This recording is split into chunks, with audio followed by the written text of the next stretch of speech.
ఏం చేసినారు అన్నీ మీకు తెలుసు. కాబట్టి అన్ని లొట్టపీసి మాట్లాడకండి. ఏమైనా ఉంటే మా మీద కార్యాచరణ ఉంది.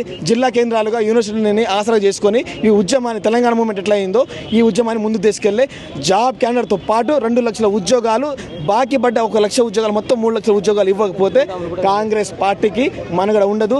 తెలంగాణ రాష్ట్రంలో ధూమ్ధామ్ ఎట్లా జరిగిందో నిరుద్యోగులు ఈసారి కూడా తెలంగాణ గతంలో ఉన్న మీ వెంట ఉన్న మేధావులు ఇప్పుడు మీ వెంట ఎందుకు లేకుండా మేధావులే చెప్తున్నా కదా, మేధావులు లేరు. వాళ్ళకు ఉద్యోగాలు వచ్చినాయి, వాళ్ళ పెదవులు మూసుకుపోయినాయి. వాళ్ళు బయటకు వస్తే వాళ్ళ పెదాలు మాట్లాడితే వాళ్ళ పదవులు పోతాయి. ఇవాళ కూడా కొంతమంది పోయి కలిసిరు, అయ్యా మా కార్పొరేషన్ కావాలి ఇంకేదో కావాలని చెప్పేసి. వాళ్ళు మా పేరు చెప్పుకొని వీళ్ళు సీఎం గారు వస్తే ఎక్కడో మూలన ఉంటారు, ఎక్కడో మూలన సాధారణ కార్యకర్త కంటే అనుకుంటారు. వీళ్ళు త్వరలో మున్సిపల్ ఎన్నికలు కూడా రంగం సిద్ధమవుతుంది.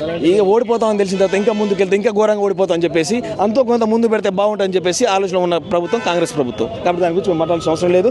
ఉద్యోగాల గురించి మాట్లాడుకుందాం. మనం చదువుతున్నాం, పొట్టగూటి కోసం ఇక్కడ వచ్చి మా పేరెంట్స్ మా సంతోషం కోసం అని వీళ్ళు రేపు భవిష్యత్తు వీళ్ళు మంచిగా ఉండాలి, రేపు మా లెక్క వీళ్ళు కావద్దని చెప్పి మమ్మల్ని పల్లెలు ఇచ్చిపెట్టి ఎక్కడో పట్టణానికి పంపించి ఇంత కష్టపడి చదివిపిస్తుంటే లాస్ట్కి వచ్చేసరికి నోటిఫికేషన్లు లేవు, ఏమి లేవు. రోడ్ల మీద తిరుగుకుంటా తిండి లేక తికాణం లేక వాళ్ళు అక్కడ బాధపడుతున్నారు. ఎప్పుడు వస్తాయో తెలియని నోటిఫికేషన్ల కోసం మేము ఇప్పుడు అహర్నిశలు కష్టపడి చదువుతుంటే నోటిఫికేషన్లు రిలీజ్ చేస్తలేరు. కాబట్టి మాకు వెంటనే నోటిఫికేషన్లు రిలీజ్ అయ్యాలి.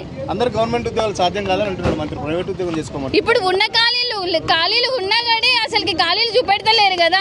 గత ప్రభుత్వం రిలీజ్ చేసిన జాబ్లనే ఇప్పుడు రిటర్న్ మళ్ళీ ఇవి మేము రిలీజ్ చేసినామని చెప్తున్నారు తప్ప ఈ ప్రభుత్వం మాత్రం మాకైతే నోటిఫికేషన్లు మాత్రం రిలీజ్ చేయాలి.